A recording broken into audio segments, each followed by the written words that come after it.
16, the Browns outgained the Bengals 327 to 141 and had the ball for nearly 36 minutes, but it wasn't enough. And this is why you need to find your quarterback. I don't know why y'all fooling with Joe Flacco. Y'all know Joe Flacco's not taking y'all anywhere. He's not your quarterback of your future. If I'm going to lose, I'm going to lose trying to find out who my quarterback is. That's just me. I don't care. I don't care if it's Gabriel. I don't care if it's Shedeur. I don't care who it is. I just know Joe Flacco ain't your quarterback. It don't matter who was at the quarterback. It could have been Patrick Mahomes. It could have been. It could have been Lamar Jackson. He missed the field. You missed the field goal and you missed the PAT. So now it sounds like the Cleveland Browns are going to all but imprison Shedeur Sanders in the football sense of a very talented rookie quarterback who obviously needs reps. Imagine buying a ticket to history only to watch it vanish before your eyes.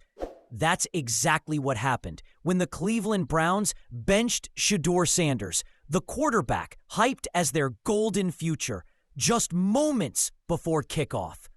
The stadium, once electric with chants and flashing cameras, turned into a graveyard of empty seats.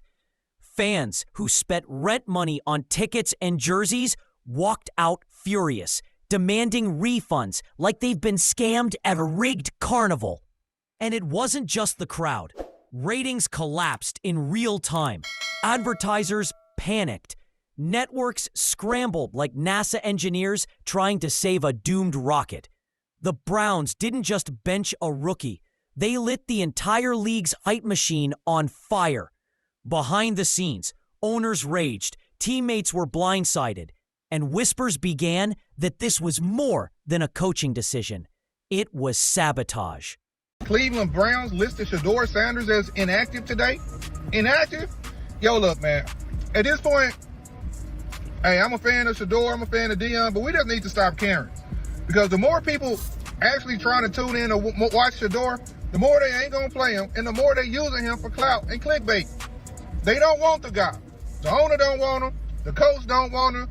So how did a single move spiral into a national crisis, leaving Sanders humiliated, fans betrayed, and the NFL scrambling for damage control? Buckle up, because this story isn't about football anymore.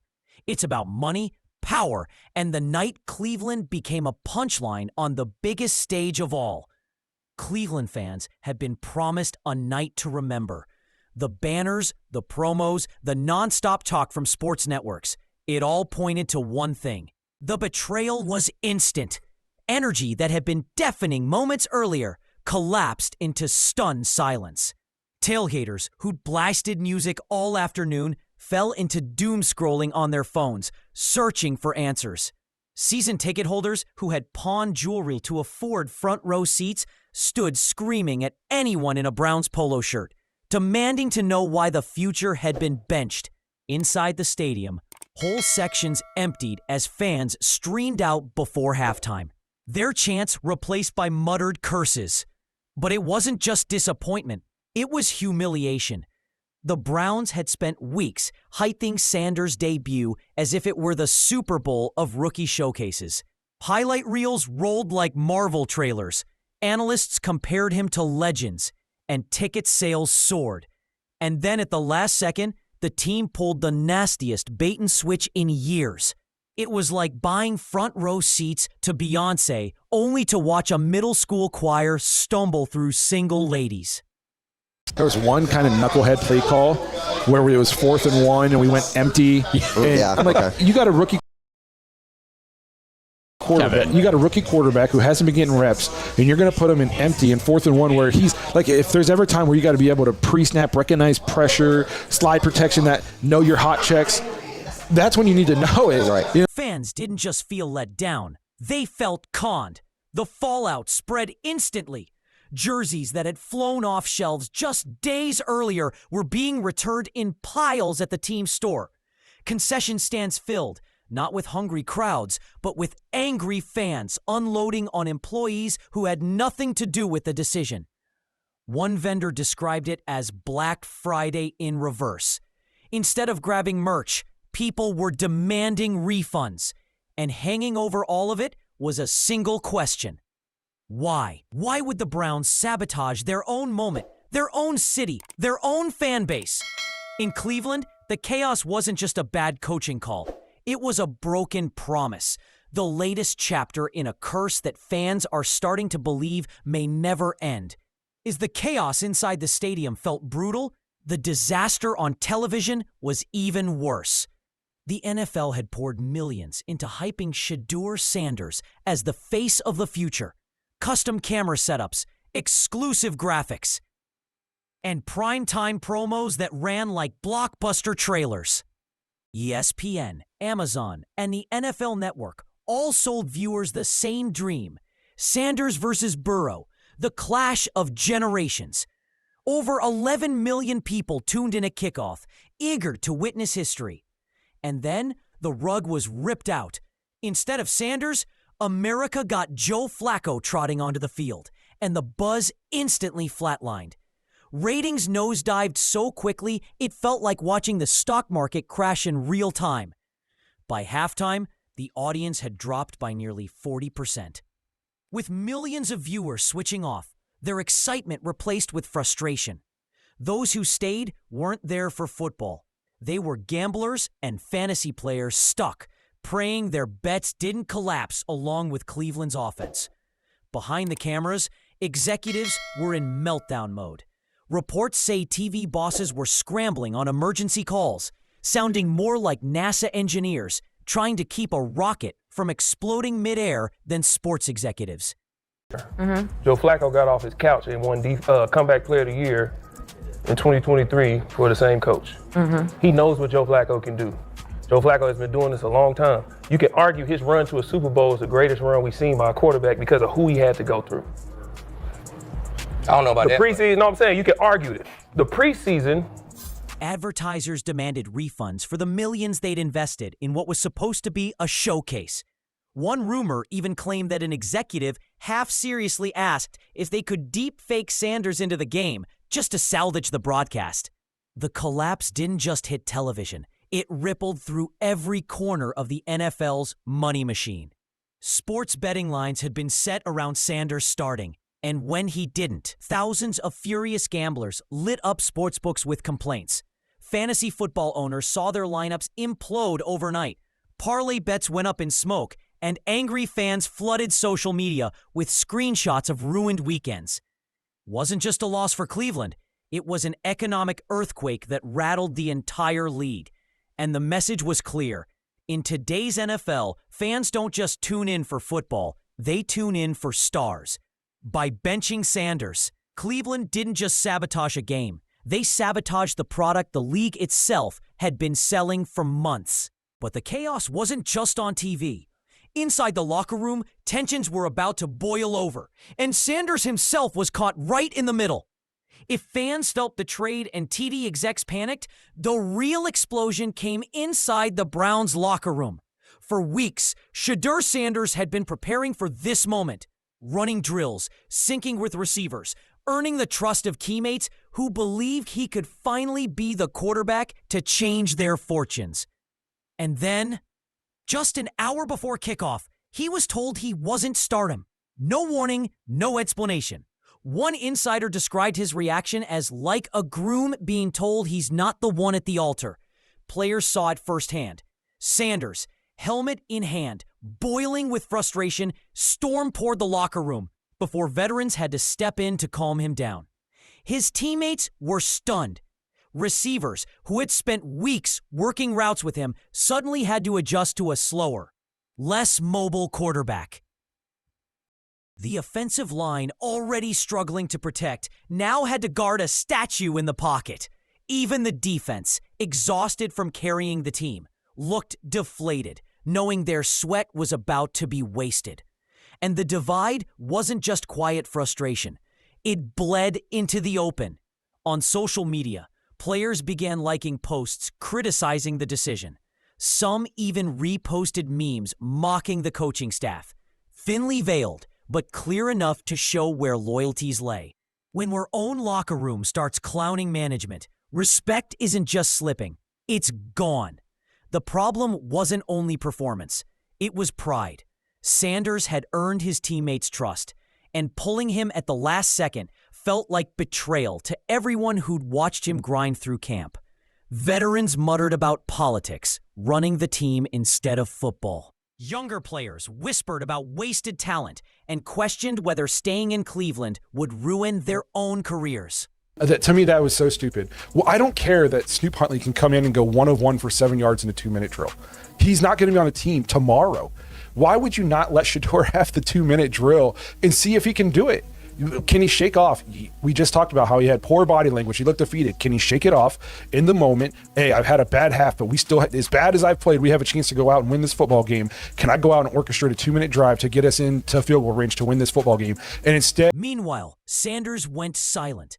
No interviews, no posts. Just a young quarterback standing on the sideline, helmet off, staring at the field with arms crossed like a man robbed of his own destiny. That image, Sanders, isolated, eyes burning, became the symbol of the night. The Browns wanted to bury a rookie controversy. Instead, they created a mutiny inside their own walls. And while the players simmered, chaos was brewing higher up, in the owner's suite, where millions of dollars were evaporating before Jimmy Haslam's eyes. While players tried to keep their emotions in check, the ownership box at First Energy Stadium was pure chaos. Jimmy Haslam, the man who had personally backed the pick of Shedeur Sanders, had just watched his $1 million investment sit on the sideline like a practice squad backup. To the crowd, it looked like bad coaching. To Haslam, it looked like financial sabotage. Remember, the Browns hadn't just drafted a quarterback. They had built an entire business strategy around Sanders. The team store had been flooded with his jerseys.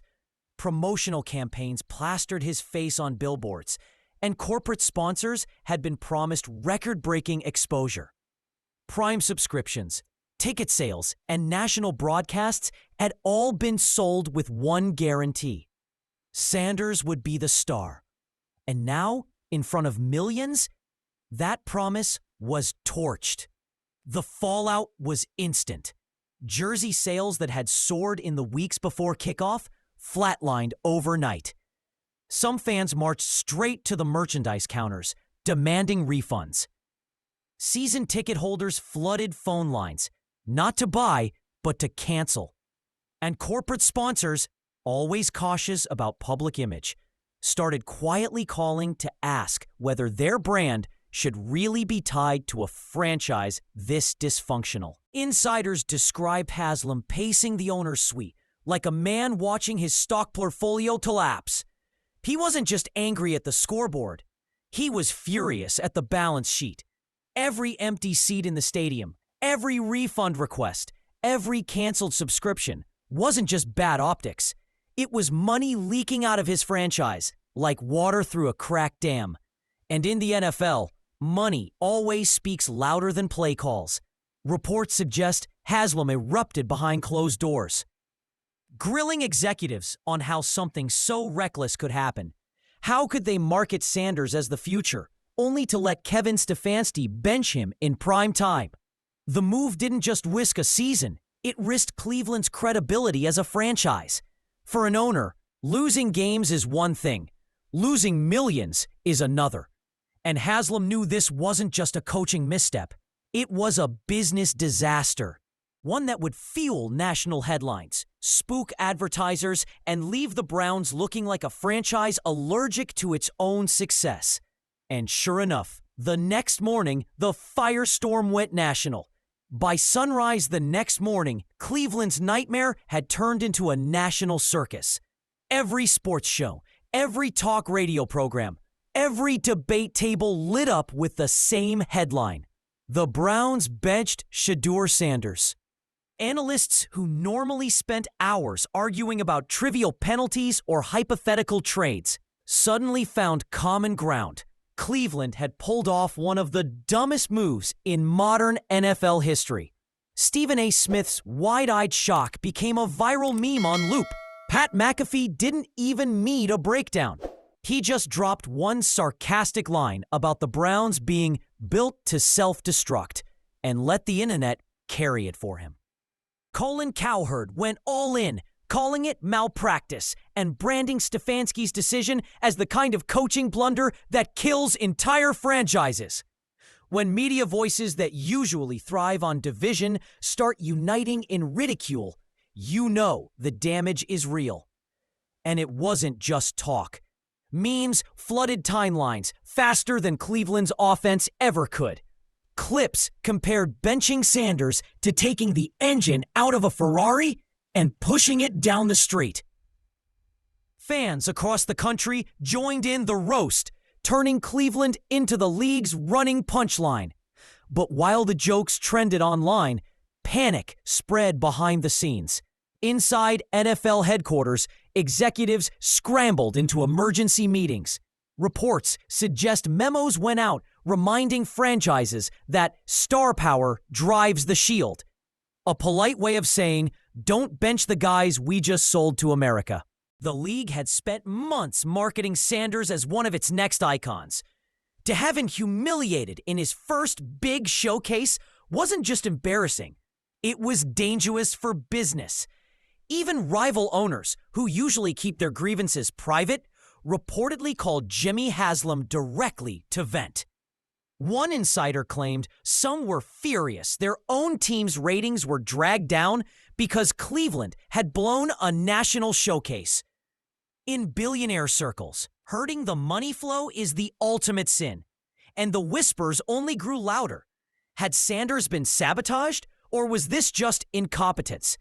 Either way, the NFL had a full-blown credibility crisis on its hands.